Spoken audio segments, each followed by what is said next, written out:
तो दोस्तों ज़रा आप लोग अपनी कुर्सी का पेटी बांध लीजिए, क्योंकि हमने ग्रोक AI 3 के माध्यम से देश का सबसे बड़ा और सबसे चर्चित सवाल ले लिया है कि आखिर मोदी सरकार के 10 सबसे बड़े घोटाले क्या हैं। जी हाँ, मैं आपको एक एक करके AI के माध्यम से मोदी सरकार के 10 सबसे बड़े घोटाले कौन हैं, कितने का घोटाला हुआ, कहाँ हुआ, क्या हुआ, सारी चीज़ें एक्सप्लेन करने जा रहा हूँ। तो देखिए, हमारे सवाल का ग्रोक AI ने एक छोटा सा पहले इंट्रोडक्शन दिया। इंट्रोडक्शन के बाद एक एक चीज़ों को आपके सामने निष्पक्ष तरीके से खोल कर रखेगा। तो देखिए, पहले आप लोग इंट्रोडक्शन को। मोदी सरकार के 10 सबसे बड़े घोटाले के बारे में पूछा गया है, लेकिन यह एक जटिल और विवादास्पद विषय है। मेरे पास उपलब्ध जानकारी के आधार पर मैं उन प्रमुख मामलों की सूची दे सकता हूं जिन्हें विपक्ष, मीडिया या जनता ने घोटालों के रूप में उछाला है। हालांकि यह ध्यान रखना महत्वपूर्ण है कि इनमें से कई मामलों में कानूनी रूप से घोटाला साबित नहीं हुआ और यह ज़्यादातर आरोप हैं या विवाद में है। मैं निष्पक्ष रूप से जानकारी प्रस्तुत करूंगा, बिना किसी पक्ष को बढ़ावा दिए। यहाँ कुछ प्रमुख उदाहरण हैं जो चर्चा में रहे। अब आपके सामने एक एक चीज़ों को वो खोल कर रखेगा, बस आपको लास्ट तक देखते जाना है। सारी चीज़ों को एकदम बेहतरीन और निष्पक्ष तरीके से रखेगा। तो देखिए, हम लोग यहाँ पर पहला इन्होंने क्या दिया है। पहला इन्होंने राफेल घोटाले के बारे में दिया है। राफेल डील विवाद जो 2016 में हुआ था। क्या है इसमें आरोप, क्या है यहाँ पर? फ्रांस से 36 राफेल लड़ाकू विमानों की खरीद में अनियमितता और ओवर प्राइसिंग का दावा। ओवर प्राइसिंग का दावा मतलब दोस्तों कि वो खरीदा गया कम दाम में और बताया गया ज़्यादा दाम में। विपक्ष ने कहा कि सौदा 1.3 लाख करोड़ रुपए का था और इसमें अनिल अंबानी की कंपनी को फ़ायदा पहुँचाया गया। दूसरे में नीरव मोदी PNB घोटाला, पंजाब नेशनल बैंक घोटाला 2018 के बारे में क्या है। राशि, इस घोटाले में राशि कितनी आई थी? 14,000 करोड़ रुपए। विवरण क्या है? पंजाब नेशनल बैंक से धोखाधड़ी कर नीरव मोदी और मेहुल चोकसी ने लोन लिया और देश छोड़कर भाग गए। आरोप क्या है? सरकार पर निगरानी में ढिलाई का इल्ज़ाम लगा कि आपकी सरकार में ही यह लोन लेकर भाग गया। कैसे भाग गया, ये इसका दावा है विपक्ष का। और सरकार का पक्ष क्या है इसमें? यह UPA सरकार के समय शुरू हुआ था और मोदी सरकार ने कार्रवाई तेज की। तो फिलहाल सरकार अपने बचाव में कुछ न कुछ कहेगी। तीसरा मामला इसमें दोस्तों कह रहे हैं विजय माल्या मामला जो 2016 में आया था। इसमें जो घोटाले की राशि थी 9,000 करोड़ रुपए थी। इसमें विवरण क्या है? माल्या ने बैंकों से कर्ज लिया और भुगतान भी नहीं किया और देश छोड़कर भाग गया। ये है आरोप। क्या है? सरकार पर भगोड़ा बनने में मदद करने का दावा। सरकार पर इल्ज़ाम लगा कि सरकार ऐसे भगोड़ों को बढ़ावा देती है। और सरकार का पक्ष यहाँ पर क्या है? प्रत्यर्पण की कोशिशें जारी हैं।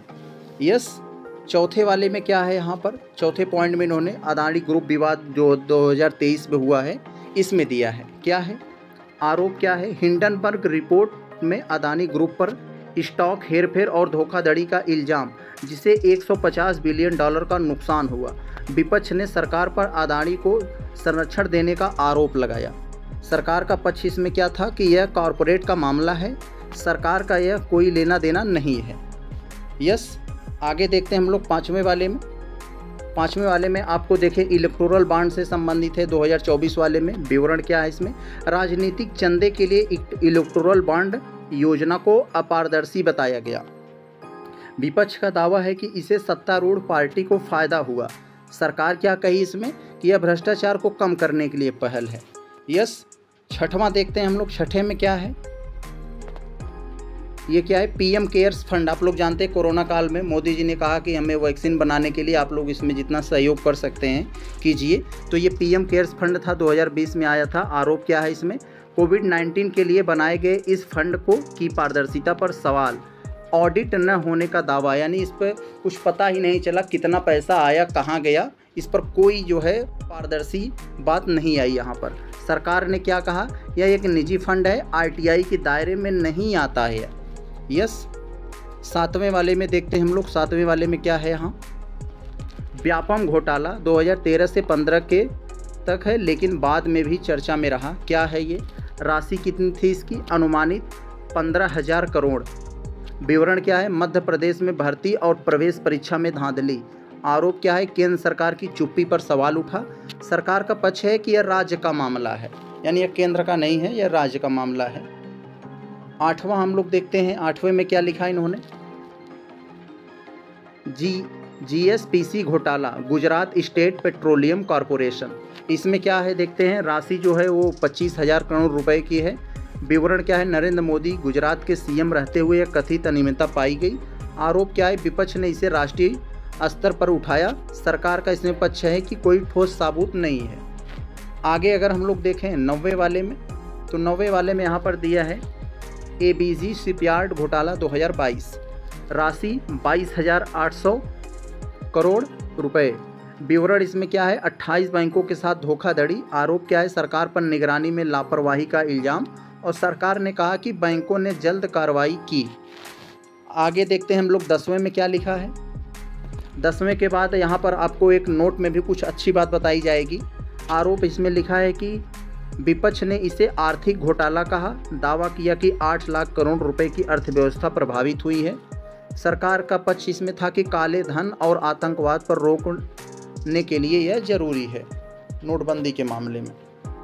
आगे देखते हैं यहाँ पर उन्होंने नोट में क्या लिखा है, कुछ प्रमुख बातों को यहाँ उन्होंने नोटिस किया है। इनमें से कई मामले अभी जांच या अदालत में है, और घोटाला शब्द का प्रयोग ज़्यादातर राजनीतिक आरोपों के संदर्भ में हुआ है। मैंने केवल 10 उदाहरण दिए हैं, मतलब AI कह रहा है कि मैंने केवल 10 उदाहरण दिए हैं जो चर्चा में सबसे ज़्यादा रहे। यदि आपको किसी और मामलों की विस्तृत जानकारी चाहिए तो बताएं। यस, तो आगे क्या है, मेरे पास यह तय करने की क्षमता नहीं है कि कौन सही या कौन गलत है, मैं सिर्फ उपलब्ध जानकारी प्रस्तुत कर रहा हूँ। यस, तो आप लोगों ने देखा कि कितना ही पारदर्शी तरीके से AI ने जवाब दिया है टॉप 10 घोटालों के बारे में। तो सरकार ने हमेशा दूसरों पर इल्ज़ाम लगाती है कि ये घोटाला वो घोटाला, तो हमने सोचा कि हमने ग्रोक AI से निष्पक्ष तरीके से पूछूं कि आखिर जो है भाजपा सरकार में कितने घोटाले हुए। तो आपके सामने 10 सबसे बड़े घोटाले रखे। अगला प्रश्न आप किस पर चाहते हैं, कमेंट्स में ज़रूर बताएं।